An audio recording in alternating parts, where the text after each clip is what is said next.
I still hear the sound sometimes. Not the slap itself, but the silence that came right after it.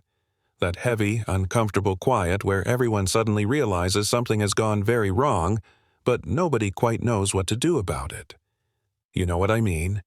1 second, you're just another face in a room, invisible, forgettable, and the next second, you're the center of a moment that's about to change a lot more than just your day. It started like any other afternoon. I walked into a high-end boutique on the East Side, the kind of place with soft lighting, marble floors, and sales associates who look like they were trained to smile without ever letting it reach their eyes. I wasn't dressed to impress. Comfortable shoes, simple jacket, no logos, screaming for attention. I wanted to look around, feel the space, see how it treated people who didn't look like money. That mattered to me more than the price tags. I was holding a leather handbag, running my fingers along the stitching, appreciating the craftsmanship when I felt it first. The stare. The long, judgmental kind. Then a voice, sharp and loud enough for everyone nearby to hear. "You need to put that down." I turned and saw a man in a tailored suit manager badge clipped neatly to his lapel. His eyes weren't on the bag. They were on me. "We've had issues with people like you," he said, not even trying to hide the implication. I laughed a little honestly out of surprise. "People like me?" I asked. He stepped closer, invading my space, lowering his voice like that somehow made it more respectable. "You don't belong here. If you're not buying, you're stealing." And before my brain fully caught up with the moment, his hand came out of nowhere. A hard, open-handed slap across my face. The sound echoed off the marble like a gunshot. I staggered back. The bag slipped from my hands. My phone clattered to the floor. I tasted blood and metal and disbelief all at once. No one screamed. No one rushed forward. They just stared.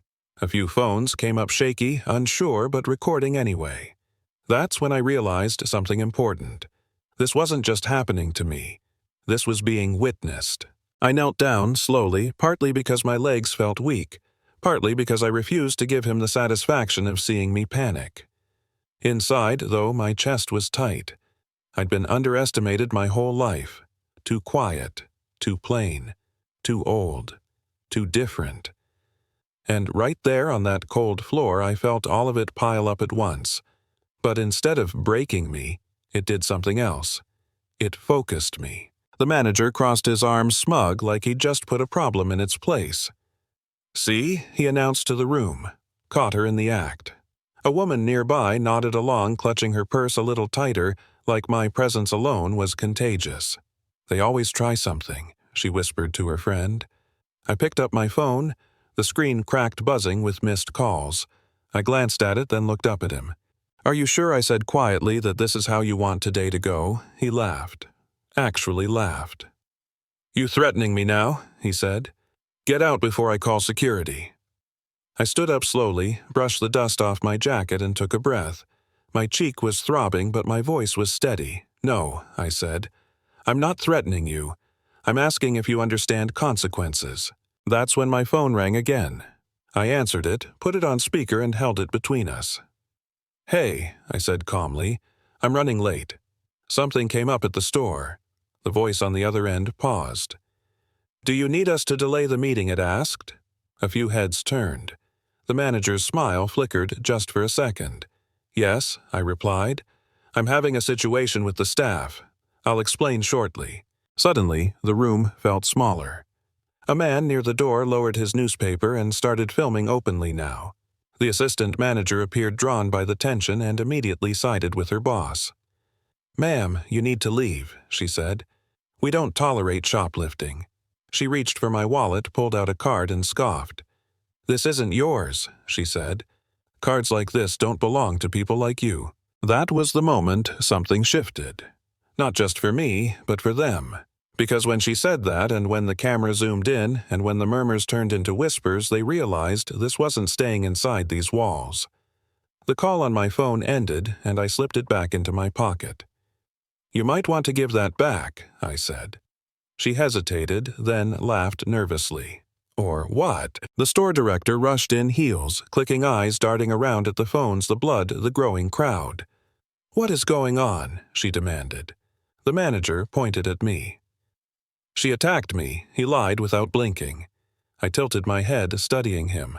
Is that what you're going with? I asked. Because a lot of people just watched you hit me. That's when a man stepped forward and introduced himself as a financial analyst. Calm voice, clear words. I've been recording since before the incident, he said. This is assault. The director's face drained of color. I could see it in her eyes now. Fear. Not of what happened to me, but of what this could do to her. Police arrived minutes later. They took one look at my face, the videos, the live stream still running, and the story unraveled fast. The manager tried to backpedal, tried to explain, tried to minimize, but there's something about evidence that doesn't care how confident you used to be. When they put the handcuffs on him, the sound was loud and final. That should have been the end. Justice served, move on, right. But here's the thing.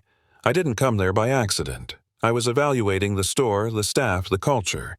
I wanted to know how they treated someone they thought had no power, and they showed me exactly who they were. When the director asked me, shaking why I hadn't said who I was from the start, I told her the truth. Because respect shouldn't depend on status, I said. And now I know it does. I made my calls. I laid out my terms. Accountability. Real consequences. Structural change. And I didn't raise my voice once. I didn't need to. By the time the executives arrived, by the time the news vans lined the street outside, the story had already written itself. A woman they dismissed had become the one holding every card. Walking out of that store later, cameras flashing, cheeks swollen, I felt something I hadn't felt in a long time. Not triumph, not revenge, clarity. I didn't win because I embarrassed them. I won because I refused to disappear. Because I stayed calm when they expected fear. Because I let their behavior speak louder than any argument I could have made. Now, here's where it gets uncomfortable. Because some people watched that video and said, she destroyed their lives. Others said they destroyed their own. And that's the question I want to leave you with. When someone is finally held accountable for how they treat others, is that justice? Or is that too harsh? Have you ever been in a room where you were judged before you opened your mouth, or witnessed someone else being humiliated while everyone stayed quiet? I want to know what you think. Was I right to let it play out, or should I have stopped it sooner? Drop your thoughts in the comments. Share your own story if you've lived something like this. And if you believe dignity shouldn't be optional, hit like, subscribe, and keep these conversations going. Because silence is comfortable, but it's never neutral.